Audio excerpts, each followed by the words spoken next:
dirt road, but because she knew what was waiting for her at the bottom of the valley. Or rather, she didn't know what was waiting for her. Would they be welcoming, or would they flatly turn her away? There was only one way to know, and it was a trial by fire.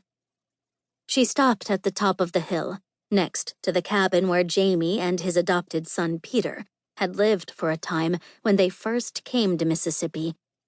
Maybe her folks would allow her to stay there. It was almost a home. They had built a room onto the back, upping the room total to 2, but it would be enough for her and the baby. Tillie adjusted the straps on her backpack, then cupped her hands over the growing mound concealed by the bulk of her coat.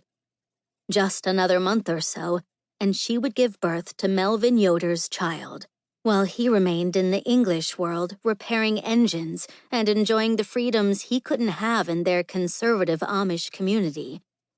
But she couldn't stay there any longer. It was just so hard. "Okay, baby," she said. "This is it." What was Cindy at the daycare always saying? It's now or never?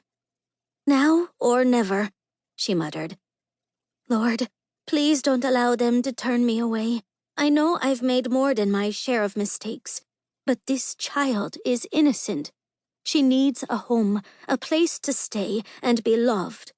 Move their hearts and have them accept, if not for me, then for this baby. Amen." Once again, she started walking, taking in the subtle changes that had come to their little valley since she had left. There was a new tire swing in the large oak that sat next to the barn and horse corral. Someone had moved a washer up to her brother David's house. She supposed their mom had gotten tired of washing her youngest son's clothes. A stack of bee boxes sat to one side of her brother Jim's house. A lot of changes, but none at all. Maybe it just felt that way because she was different. The English world had changed her, taught her life lessons that she could not have learned anywhere else. As she entered the shared yards, a screen door slammed.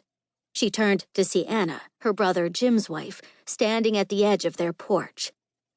"Tillie?" Almost a whisper. "Hi, Anna." She smiled, hesitantly, the one motion asking for forgiveness from the start. "Tillie?" The screech behind her had Tillie whirling around to face her mother. "Abner, come quick, Tillie's home."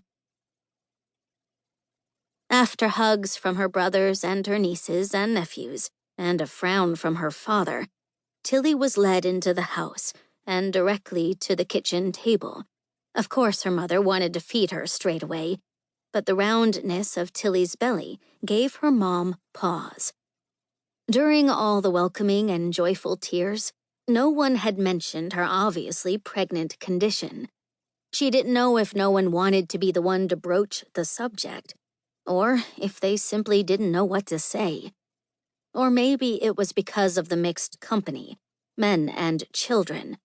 Women didn't discuss such matters around men and children. But now the clamor had died down. Everyone save Mom and Libby, her brother Jim's oldest daughter, had gone back to their lives. Dad was most likely in the barn working on one of the sheds he sold to English and Amish alike. Jim was out with him, she was certain.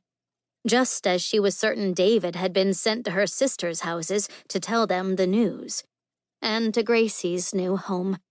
Leah had written her about Gracie's new family. She was delighted for her cousin. A family of her own had been Gracie's unspoken dream for so very long. Mom slid onto the bench seat opposite Tillie and shot Libby a look. The girl immediately stood. "I'll go check on Mommy."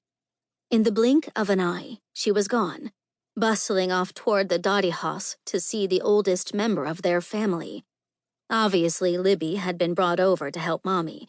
Tillie's grandmother had fallen and broken her hip a couple of years ago.